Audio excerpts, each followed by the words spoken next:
Hello everyone, आज मैं आप सभी को क्लास 12th हिंदी कोर्स से जो आपका चैप्टर है सिल्वर वेडिंग वो करवाने वाला हूं। और इजी एक्सप्लेनेशन होगी। 2025-26 की वीडियो है, एकदम लेटेस्ट वीडियो आपको मिल रही है भाई, पुरानी वीडियोस नहीं देते हम। आगे बढ़ते हैं। और आपको अगर नोट्स डाउनलोड करने हैं तो आप हमारा टेलीग्राम ग्रुप ज्वाइन कर लेना, @class12 ESP न्यू ग्रुप। यहाँ पे आपको टाइम टू टाइम सारे नोट्स हम देते रहेंगे। और अगर आपकी कोई क्वेरी होती है तो आप इंस्टा पे मैसेज करके पूछ लेना भाई, यूजर नेम आप सभी के सामने दिया ही हुआ है। और अगर आपको हमारे नोट्स और ज़्यादा रीड करने हैं तो आप हमारी वेबसाइट eklavyastudypoint.com को विजिट कर लेना। यहाँ पे भी आपको आपके नोट्स मिल जाएंगे, ठीक है, जो कि आप इजीली पढ़ सकते हो। तो सबसे पहले मैं आपको बताऊंगा कि आज की जो हमारी स्टोरी है वो किस बारे में है। जो सबसे पहला सीन है वो दफ्तर का दृश्य आता है, ठीक है। तो यह घटना सरकारी दफ्तर में घट रही है। जो आज का हमारा चैप्टर स्टार्ट होगा वो बेसिकली एक सरकारी दफ्तर से स्टार्ट होता है। इसका जो मेन कैरेक्टर है वो पंत जी हैं, जिनका नाम है YD पंत, ठीक है। ये इनका नाम है YD पंत। और समय शाम का है, दफ्तर का काम खत्म होने वाला है और पंत जी आखिरी फाइल का लाल फीता बांध कर रखते हैं ना। देखो, ये सारे दफ्तर में कुछ कागजात होते हैं। ये YD पंत जी हैं जो कि अपना जो है डॉक्यूमेंट्स वगैरह को बांध रहे हैं।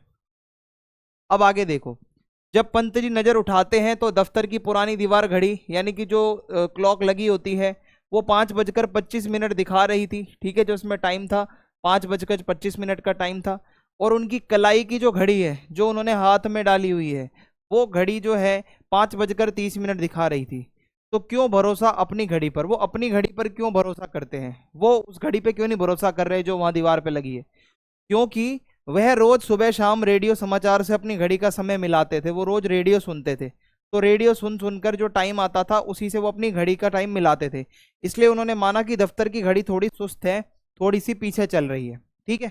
तो जो असली टाइम है वो उनकी घड़ी ही दिखा रही थी। पंत जी की एक आदत है, पंत जी हर दिन दफ्तर से जाते समय जूनियर से हल्की फुल्की मजाकिया बातें करते हैं ताकि दिन भर का तनाव दूर हो जाए ना। वो सीनियर है भाई, तो अपने जूनियर से वो बातें कर लेते हैं। और यह आदत उन्होंने किशन दा पांडे से सीखी थी। किशन दा पहले उनके सीनियर थे, ओके। ये पंत जी हैं, इनके एक सीनियर थे पहले जो कि अभी इस दुनिया में नहीं रहे, उनका नाम था किशन दा। तो उन्होंने इनको बहुत सी बातें सिखाई थी। पंत जी मजाक करते हैं और कहते हैं कि आप लोगों की देखा देखी सेक्शन की घड़ी भी सुस्त हो गई है, कि जैसे आप लोग सुस्त हो ना भाई वैसे ही सेक्शन की घड़ी भी सुस्त हो गई है। और ये मजाक उनके पुराने जमाने की शिष्टाचार का हिस्सा है। मीन्स पुराने जमाने में ऐसा हल्का फुल्का मजाक जो है वो चलता रहता था। फिर उसके बाद आगे है चड्डा का आगमन और उसका बर्ताव। अब भाई एक नया काम करने वाला आदमी चड्डा आया, नया कर्मचारी। चड्डा सीधे असिस्टेंट ग्रेड में आया है और उसकी पोशाक है चौड़ी मोरी वाली पतलून और ऊंची एड़ी के जूते, ठीक है। ये देखो, चौड़ी मोरी की पतलून, ऊंची एड़ी के जूते, हाई हील्स वाले जूते हैं। और ये जो पोशाक है पंत जी को ये पहनावा थोड़ा सा अनुचित लगता है, सम हाउ इम्प्रॉपर इसको आप कह सकते हो, ठीक है। सम हाउ इम्प्रॉपर, क्योंकि वो पुराने विचार वाले हैं। मैं अभी से आपको बता दूं, पंत जी जो है हमारे मेन कैरेक्टर वो बहुत ही ओल्ड थिंकिंग वाले हैं। तो चड्डा जी मजाक करते हुए कहते हैं, चड्डा थोड़ी उदंडता से कहता है, बड़े भाऊ आपकी घड़ी का क्या हाल है, वक्त सही देती है? तो पंत जी शांत रहकर जवाब देते हैं कि भाई मिनट टू मिनट करेक्ट चलती है, ठीक है, कोई दिक्कत ऐसी नहीं आती, मिनट टू मिनट करेक्ट चलती है, ठीक है। वो कहते हैं भाई सही चलती है। तो चड्ढा और बढ़कर धृष्टता से देखता है और कहता है, पंत जी की कलाई पकड़कर घड़ी देखने लगता है और कहता है, बाबा आदम के जमाने की है, अब डिजिटल जापानी घड़ी ले लीजिए, सस्ती मिलती है। वो कहता है भाई ये जो आपने घड़ी डाल रखी है ना बड़े बहू, ये बहुत ही पुराने जमाने की है। तो पंत जी क्या आंसर देते हैं भाई? वो कहते हैं ये घड़ी मुझे शादी में मिली थी, हम पुरानी चाल के हैं, हमारी घड़ी पुरानी चाल की है, यही बहुत है कि अब तक सही समय बता रही है, हमें कोई जरूरत नहीं है जापानी घड़ी लेने की। तो ये संवाद दर्शाता है कि पंत जी पुराने मूल्यों और परंपराओं को बहुत ही इंपॉर्टेंस देते हैं और वे आधुनिकता की दौड़ में शामिल नहीं होना चाहते। जो जमाना मॉडर्न हो रहा है वो उस जमाने के नहीं है, ठीक है। तो पुरानी आदत है उनकी। यह जवाब देकर पंत जी ने हाथ आगे बढ़ाया। यह उनके स्कूल और पुराने दोस्तों की परंपरा है कि वो हाथ मिलाया करते थे, ठीक है। तो परंपरा क्या थी? कोई भी मजेदार बात कहने के बाद वो हाथ आगे बढ़ाते थे, चलो भाई हाथ मिलाओ इसी बात पे। तो सुनने वाला ताली मारता था, सब हंसते थे। यह परंपरा उन्होंने रेमजे स्कूल अल्मोड़ा के दिनों से दिमाग में याद कर रखी है कि वो जिस स्कूल से पढ़े थे वहां पे ऐसा मस्ती मजाक चलता रहता था। फ्लैशबैक यानी कि उनको कुछ पुरानी यादें आती हैं, हाथ बढ़ाते ही पंत जी को पुराना समय याद आ जाता है अपना। ठीक है, जो उनका पुराना टाइम था। कई कोशिशों के बावजूद उन्हें नौकरी नहीं मिली, बॉय सर्विस में भी नहीं मिली, कहीं भी उनको कोई अच्छी पोस्ट नहीं मिल रही थी। तब किशनदा पांडे नाम के एक आदमी ने उनकी मदद करी थी, जो उनके सीनियर थे। अपने क्वार्टर में उनको रहने की जगह दी, मैस में रसोई का काम दिलाया, 50 रुपए उधार दिए ताकि कपड़े बना सके और गांव पैसे भेज सके। बाद में सरकारी दफ्तर में नौकरी दिलवाई। तो किशनदा आप कह सकते हो कि इनके गाइड थे, इन्होंने ही पंत जी को बनाया था, जो कि आज पंत जी हैं। तो ये सारी की सारी जो बातें हैं आज पंत जी को याद आ रही हैं, ठीक है। ये सारी चीजें फ्लैशबैक में चल रही हैं, कैसे कैसे मेरी मदद करी थी, कैसे कैसे मुझे रहने दिया था, ये सारी बातें आ रही हैं। ओके, अंत का दृश्य क्या था, पंत जी सोच में डूब जाते हैं। तभी चड्डा कहता है, बड़े बाबू शादी कब हुई थी आपकी? तो पंत जी कहते हैं 6 फरवरी 1947 को हुई थी। ओके, अब क्या होता है भाई, शादी की सालगिरह का पता चलता है। जो पंत जी हैं वो बताए कि भाई उनकी शादी 6 फरवरी 1947 को हुई थी। तो मेनन ने तुरंत हिसाब लगाया और उत्साह से बोला, अरे सर, आज आपकी शादी को 25 साल पूरे हो गए हैं, यह तो सिल्वर वेडिंग हो गई आपकी, ये तो अब एनिवर्सरी है। और पंत जी कहते हैं खुश भी होते हैं, थोड़े झेप जाते हैं, थोड़े शौक हो जाते हैं। ये झेपने और खुश होने की आदत उन्होंने अपने पुराने दोस्त किशनदा से ही सीखी थी। यानी कि एकदम से खुश भी होना, फिर थोड़ा सा रुक भी जाना, है ना। तो ये उनको जब पता चलता है कि आज तो इनकी एनिवर्सरी है, चड्डा का सुझाव आता है, भाई चाय पानी पिलाओ। चड्डा ने तुरंत चपरासी को बुलाकर कहा कि भगवान दास जी, बड़े बाबू से पैसे लो और पूरे सेक्शन के लिए चाय पानी का इंतजाम करो, आज तो सिल्वर वेडिंग है, उनकी एनिवर्सरी है। यानी वह शादी की सालगिरह पर छोटा सा जश्न करना चाहता था। जो चड्डा नाम से जो एक एम्प्लॉय है इनके ऑफिस में, कहता है भाई जल्दी जल्दी सामान मंगवाओ चाय पानी का। अब पंत जी क्या सोचता है, पंत जी कहते हैं ये वेडिंग एनिवर्सरी वगैरह सब गोरे साहबों के चौंचले हैं, हमारे यहाँ ऐसा नहीं होता भाई। उनका मतलब था कि भारतीय परंपरा में ये ऐसा एनिवर्सरी सेलिब्रेट करने जैसा कोई भी मतलब ऐसा प्रावधान नहीं है। तो चड्डा क्या कहता है कि भाई इतना मत सोचिए सर, सिर्फ चाय मट्ठी और लड्डू ही तो लाने हैं, कौन सा बड़ा खर्चा है, चाय ही तो मांगी है आपसे, हमने क्या कह दिया, कोई इतना बड़ा 5 स्टार होटल में थोड़ी ना आपसे पार्टी मांग ली हमने। फिर क्या होता है, पंत जी पैसे देते हैं, पंत जी जेब से बटुआ निकालते हैं और 10 रुपए का नोट दिखाते हैं और दे देते हैं। बोलते हैं चाय पीना है तो मुझे कोई एतराज नहीं, लेकिन जो हमारी परंपरा में नहीं है उसे जबरदस्ती करना मुझे गलत लगता है। चाय पी लो, कोई बात नहीं, मैं पिला दूंगा आपको चाय, लेकिन ये मत बोलो कि एनिवर्सरी सेलिब्रेट करनी है। चड्डा कहता है भाई 10 रुपए से क्या होगा, सिर्फ 10 रुपए से कुछ नहीं होगा, कम से कम 30 रुपए तो दो, जो चाय मट्ठी तो लेकर आए लड्डू वगैरह, इतना तो लाओ। तो पंत जी क्या कहते हैं, सबको पता है कि उनके पर्स में हमेशा 100-150 रुपए रहते हैं, क्योंकि उनका खर्चा बहुत कम है और वे साइकिल से दफ्तर आते जाते हैं, और अब वो पैदल जाते हैं, पहले साइकिल से आते थे। सबको पता है भाई ये बंदा पैसा बचाता है, इसके पर्स में पैसे पड़े होंगे अच्छे खासे। अब ये पैदल क्यों आता है? पहले बच्चे कहते थे कि पिताजी साइकिल पर अच्छे नहीं लगते, बच्चों के अनुसार साइकिल तो चपरासी चलाते हैं भाई। उनके बच्चे कहते थे पापा आप साइकिल क्यों चलाते हो, ये तो चपरासी लोग चलाते हैं। तो बच्चे चाहते हैं कि पिताजी स्कूटर खरीदे, है ना। बच्चों का मन है पापा स्कूटर से जाएं ऑफिस, लेकिन पंत जी को स्कूटर लेना बेकार लगता है, कार खरीदने लायक उनके पास पैसे नहीं है। तो अब वो भाई अगर साइकिल से जाएं तो चपरासी लगे, स्कूटर वो ले नहीं रहे हैं तो क्योंकि उनको पसंद नहीं है, कार के पैसे नहीं है। तो ये सारी बातें चल रही हैं। दफ्तर में जश्न का मामला होता क्या है, चड्डा बार बार जिद करता है कि पंत जी पैसे दें ताकि शादी की 25वीं सालगिरह जो सिल्वर वेडिंग होती है उसका चाय पानी हो सके। तो पंत जी ने 2 और 10-10 के नोट कुल टोटल 30 रुपए दिए, लेकिन पूरे सेक्शन के कहने पर भी वे खुद चाय गपशप के लिए नहीं रुके, वो चले गए, क्योंकि यह उनकी आदत के खिलाफ है। वो ज्यादा गपशप नहीं मारते थे चाय पीते हुए, मात हाथों से हल्का मजाक करना, हाँ उनके साथ बैठक गप्पे मारना और समय बर्बाद करना ना। थोड़ा बहुत हल्का मजाक कर लिया एम्प्लॉइज जो साथ के उनके हैं, लेकिन बैठ के गप्पे नहीं मारते। ये चीज उन्होंने किशन दास से सीखी है कि भाई टाइम वेस्ट नहीं करना गप्पे मारने में। पंत जी की नई दिनचर्या, दफ्तर के बाद वो क्या करते थे, दफ्तर से लौटते समय वो बिड़ला मंदिर जाते हैं, वहां पे वो प्रवचन सुनते हैं या प्रभु का ध्यान लगाते हैं। इसके बाद वो पहाड़गंज जाते हैं, घर के लिए सब्जी खरीदते हैं, किसी से मिलना है तो वहीं मिल लेते हैं, और इसलिए दफ्तर 5 बजे छूटता है, लेकिन घर आते आते उनको 8 बज जाते हैं। ठीक है जी, पहले मंदिर जाते हैं, फिर सब्जियां खरीदते हैं, वो खरीदारी करते समय ही अगर कोई मिल गया तो उनसे वो बातचीत वगैरह भी कर लिया करते हैं। अब परिवार की क्या प्रतिक्रिया है देखो, पत्नी और बच्चे बहुत नाराज हो जाते हैं, कहते हैं कि बब्बा आप कोई बूढ़े थोड़ी हो जो रोज मंदिर जाते हो, इतने व्रत करते हो।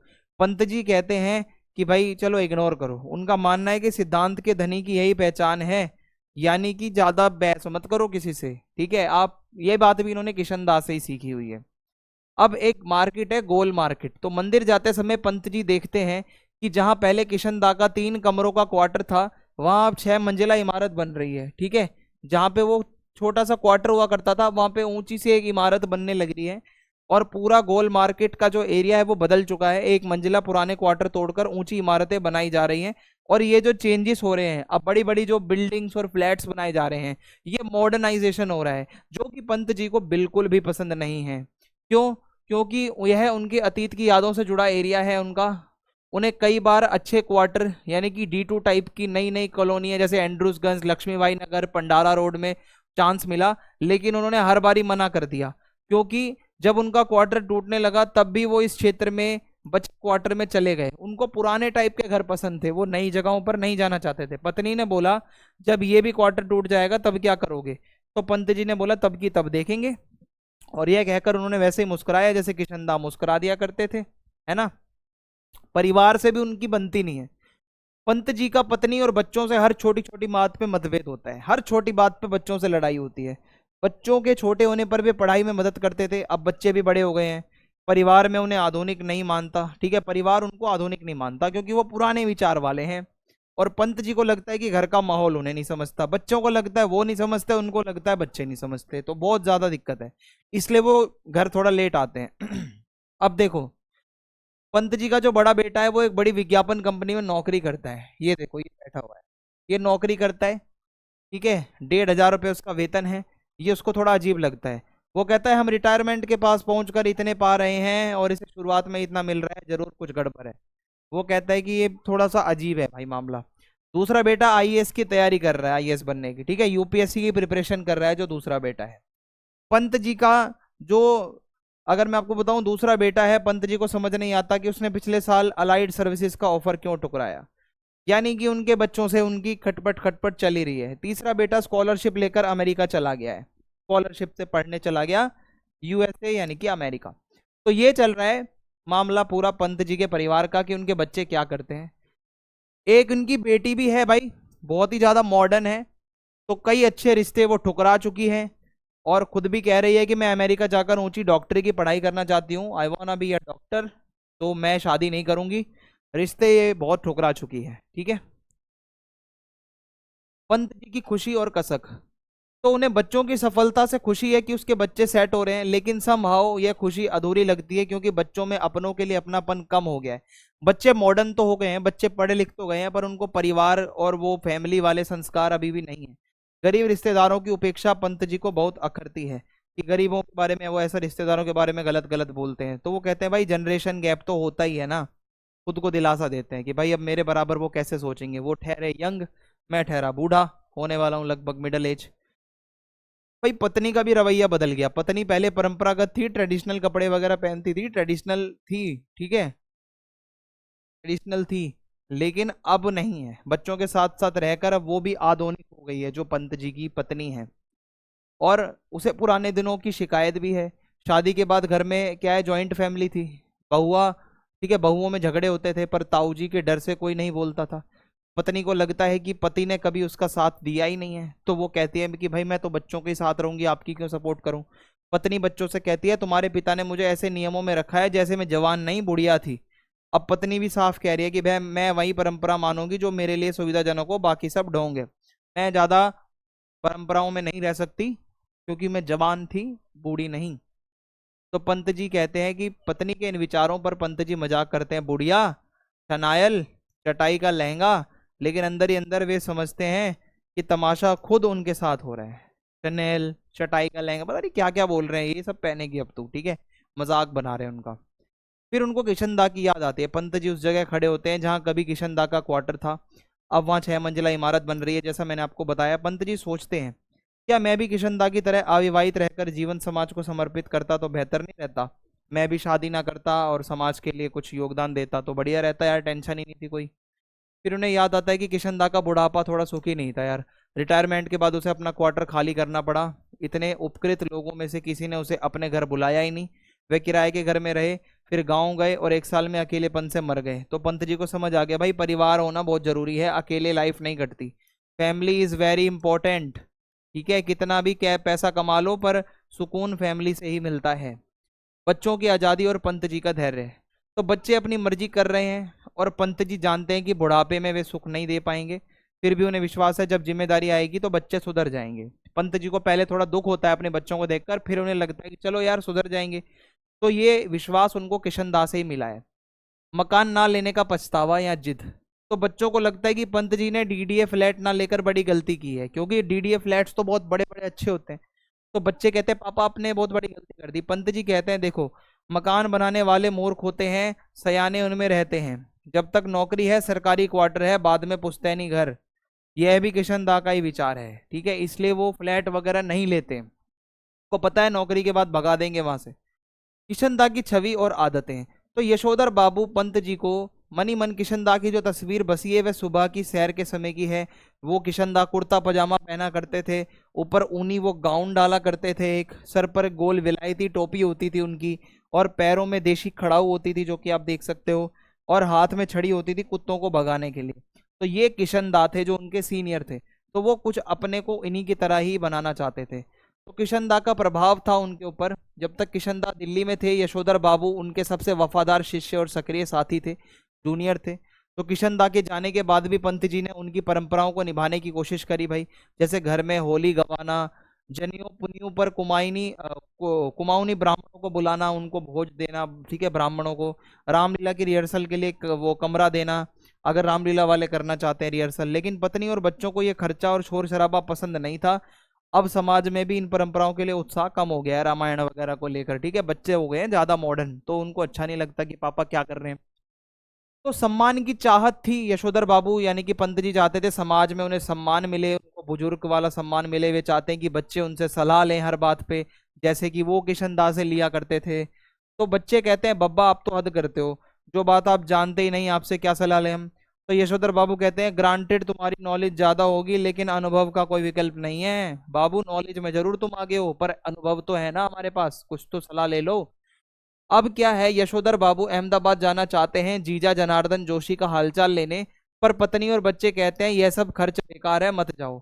एक घटना है कि किसी रिश्तेदार को पैसे भेजने की बात पर कमाऊ बेटा बोला मैं पैसे नहीं दूंगा। तब यशोधर बाबू ने कहा अभी तुम्हारे बब्बा की इतनी साख है कि 100 रुपए उधार ले सके, ठीक है, तुम नहीं भी दोगे तो कोई बात नहीं। फिर क्या है, पत्नी भी गुस्सा करती है कि शादी के समय जॉइंट फैमिली में इतने नियमों बांध कर उसे रखा गया। तो वो कहती है तुम्हारे बाबा आदम के जमाने के हैं, ठीक है, अब बच्चे नहीं मानेंगे, मैं भी उतना ही मानूंगी जितनी मेरे को सुविधा होगी। और वो ये भी कहती है कि तुम्हारी आंखों देखी परंपराएं कुछ नहीं, सब किशन दा की बातें। तो वो कहती है सिर्फ ये किशन दा से इन्फ्लुएंस्ड है और कुछ भी नहीं है।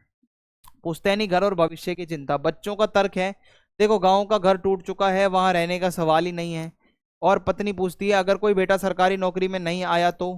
पंत जी कहते हैं हमारी बिरादरी में हर तरह से सोचने वाले नहीं होते, यानी कि मतलब इतना मत सोचो, वो इग्नोर कर देते हैं, हंस के टाल देते हैं। ठीक है, यशोधर बाबू का मन और धर्म की ओर उनका झुकाव। तो देखो आधुनिक जीवन के तनाव से धार्मिकता की ओर वो झुकते हैं, थोड़ा मेडिटेशन, थोड़ा स्पिरिचुअल, थोड़ा डिवोशनल है वो। और बिरला मंदिर वो जाते हैं, वहां पे जाके प्रवचन सुनते हैं, गीता प्रेस की किताबें पढ़ते हैं, धार्मिक ग्रंथ। मन में बार बार परिवार के झगड़ों में वो उलझ जाते हैं। वे सोचते हैं कि वानप्रस्थ का समय रिटायरमेंट के बाद आएगा, यानी कि उनको लगता है कि अब वो जो सुकून है वो अभी नहीं मिलने वाला, अभी रिटायरमेंट में भी टाइम है। तो वो गीता प्रेस की किताब पढ़ते हैं, मेडिटेशन करते हैं, बिरला मंदिर जाते हैं, और मन ही मन परेशान भी रहते हैं कि बच्चों के साथ इतनी प्रॉब्लम्स हैं। पत्नी और यशोधर का संवाद। पत्नी कहती है तुम भी पहले ऐसे नहीं थे, सिनेमा देखते थे, गजल गाते थे। यशोधर बाबू कहते हैं जैसे तुमने हील पहनना शुरू किया वैसे मैंने पूजा करना शुरू कर दिया, और मैं तुम्हें रोकता नहीं, तुम मुझे मत रोको। तो अब ये दोनों आपस में बहस कर रहे हैं पति पत्नी। किशन दा ने एक मंत्र दिया था सुबह जल्दी उठना, early to bed early to rise makes a man healthy and wise, कि सुबह जल्दी उठ जाओ, जल्दी टाइम से सो जाओ, तभी आप अच्छे रहोगे। और किशन दा उन्हें भाऊ कहते थे और यशोधर को यह स्नेह और ये प्यार अच्छा लगता था। ठीक है, उनका। किशन दा के जाने के बाद यशोधर बाबू ने उनकी परंपराएं निभाने की कोशिश करी। जब किशन दा की डेथ हो जाती है तो यशोधर बाबू पूरी परंपराएं निभाते हैं, होली पर गाना गाना, जनेऊ बदलने का आयोजन करना, रामलीला के लिए कमरा देना, जैसा मैंने बताया। बच्चों को ये सब पसंद आ नहीं रहा है, ठीक है, ये सब मामला। और यशोधर बाबू क्या चाहते थे, ये मैंने आपको बता ही दिया है कि वो बुजुर्ग की तरह एक रहना चाहते थे जहाँ सभी लोग उनसे आके सलाह लें, ठीक है। और वो कहते हैं कि एक्सपीरियंस ज़्यादा मैटर करता है। क्वार्टर वाली बात थी भाई, प्रवचन सुनकर जब वो लौटते हैं तो यशोधर बाबू अपने क्वार्टर के पास आते हैं और देखते हैं कि कारें, स्कूटर, मोटर बाइक्स बहुत सारी खड़ी हैं, झालर, गुब्बारे, रंगीन लाइटें लगी हुई हैं उनके क्वार्टर के बाहर, बहुत साज सज्जा है। पत्नी और बेटी मेहमानों को विदा कर रही है, बेटी जीन्स और बिना बाँ का टॉप पहनी हुई है, ठीक है, इस तरीके से। और पत्नी होठों पर लाली और बालों पर खिजाब लगाए हुए है, इस तरीके से साड़ी पहने हुए है। यशोधर बाबू को ये सब समहाउ इम्प्रॉपर लग रहा है, तो यशोधर बाबू कह रहे हैं भाई ये सब क्या हो रहा है मेरे घर पे, इतना ये मॉडर्न क्या चल रहा है। तो घर के अंदर वो देखते हैं, घर तो पार्टी शार्टी चल रही है भाई। बड़ा बेटा भूषण है, उसने गिरीश यानी कि मामा की मदद से ये पार्टी रखी हुई है। भूषण के दोस्त हैं, ऑफिस के लोग भी हैं। भूषण अपने पिता का परिचय कराता है, YD Pant, home ministry, Bhushan father, यानी कि मेरे पिता हैं, ठीक है, ऐसे ऐसे इस मिनिस्ट्री में काम करते हैं। देखो ये सारा पार्टी का माहौल है, अंदर बहुत सारे लोग हैं। और यशोधर बाबू औपचारिकता निभाते हैं, हाँ जी हाँ जी हाँ जी मैं ही इसका पिता हूँ, ठीक है, लेकिन वो हैरान है। फिर केक काटने का कार्यक्रम होता है। बच्चों ने, मेहमानों ने कहा कि आप और ईजा मिलकर केक काटें, ठीक है, ईजा मम्मी, ठीक है। पंत कौन होता है, पहाड़ी लोग, ईजा यानी कि मम्मी। तो वो कहते हैं कि आप आओ और केक काटो। पत्नी पहले शर्माती है, फिर बेटी खींच कर ले गई। यशोधर बाबू ने कहा somehow I don't like all this, ये जो चल रहा है ये मेरे को समझ नहीं आ रहा है क्या है। फिर भी उन्होंने केक काटा। केक खाने से इनकार कर दिया क्योंकि इसमें अंडा है, मैंने संध्या नहीं की। वो कहते हैं कि मैं अंडे वाला केक नहीं खाऊंगा। और उसका बेटा भूषण कहता है अरे बब्बा आप भी यार हद करते हो, ऐसा कुछ नहीं है। फिर है भूषण की नौकरी में 1500 वेतन पर पंची को समझ नहीं आता। बेटे की आदत ऐसी है कि महंगे चीजें खरीदना, टीवी, फ्रिज, सोफा, गैस, चूल्हा।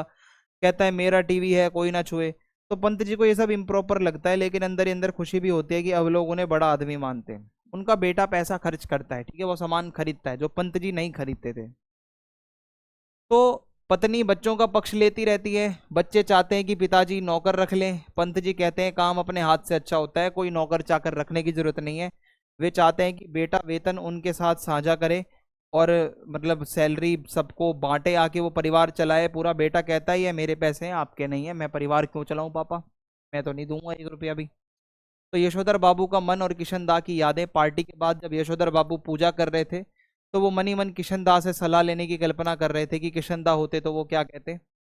तो वो सोचते हैं अगर किशन दा होते तो बताते कि बीवी बच्चों के इस आधुनिक व्यवहार के बारे में मेरा रवैया क्या होना चाहिए, वो मुझे गाइड करते। लेकिन उनकी कल्पना में किशन दा कहते हैं भाऊ ये सब माया है, पत्नी बच्चे कोई अपना नहीं है, और जो भूषण आज इतना उछल रहा है वह भी एक दिन अकेला हो जाएगा। वो मनी मन सोच रहे हैं कि किशन दा उनको रिप्लाई दे रहे हैं, ठीक है। तो होता क्या है, यशोधर बाबू जानबूझकर पूजा लंबी खींचते हैं, शाम की संध्या की पूजा, ताकि ज्यादातर मेहमान चले जाएं। परिवार उन्हें बार बार बुलाता है लेकिन वो 15 मिनट की पूजा को 25 मिनट तक करते रहते हैं। पूजा के बाद ध्यान लगाते हैं। वे नीला प्रकाश बिंदु देखने की कोशिश करते हैं पर सामने किशन दा की छवि आती है, यानी कि उनके मन ही मन जब वो मेडिटेशन करते हैं तो उनके मन में किशन दा की छवि आने लगती है। और किशन दा कहते हैं भाऊ सब लोग अंत में अकेले होते हैं, गृहस्थ हो या ब्रह्मचारी, सबकी मौत जो हुआ होगा से होती है, जो हुआ होगा, है ना। लाइफ तो ऐसी है भाई, डेथ सबकी होनी है। फिर क्या है, यशोधर बाबू जब वापस बैठक में आते हैं कमरे में तो बेटी कुछ पैकेट लाती है, कहती है कि ये आपका गिफ्ट है बाबा। और भूषण कहता है बाबा इसे पहनिए, ये है ड्रेसिंग गाउन, आप फटे पुलोवर में दूध लेने जाते हो, ठीक है, लोवर वगैरह पहन के बहुत बुरा लगता है। यशोधर बाबू हिचकिचाते हैं और फिर ये गाउन वो ऊपर से पहन लेते हैं। तो गाउन का सैश कसते हुए उनकी आंखों में नमी आ जाते हैं ना, गाउन ऐसे यूं बांधते हैं तो उनको आंखों में आंसू आते हैं। और वो कहते हैं कि बेटा क्यों नहीं कहता कि दूध मैं ला दिया करूंगा, अभी भी बेटा ये कह रहा है कि आप दूध ले आना गाउन पहन के, तो उनको ये दुख हो रहा है। गाउन पहनते समय उन्हें लगता है कि मानो किशन दा उनके अंदर उतर आया हो, और वही किशन दा जिसकी मृत्यु जो हुआ होगा से हुई, यानी कि उनको लग रहा है कि स्वयं किशन दा उनके अंदर आ गए हैं, ठीक है। तो ये हमारा चैप्टर सिल्वर वेडिंग था, जो कि वेडिंग एनिवर्सरी के ऊपर था। फीडबैक जरूर लिखना भाई कमेंट बॉक्स में। वीडियो को लाइक कर देना, ज़्यादा से ज़्यादा शेयर कर दो। जय हिंद, जय भारत, मिलते हैं नेक्स्ट वीडियो में।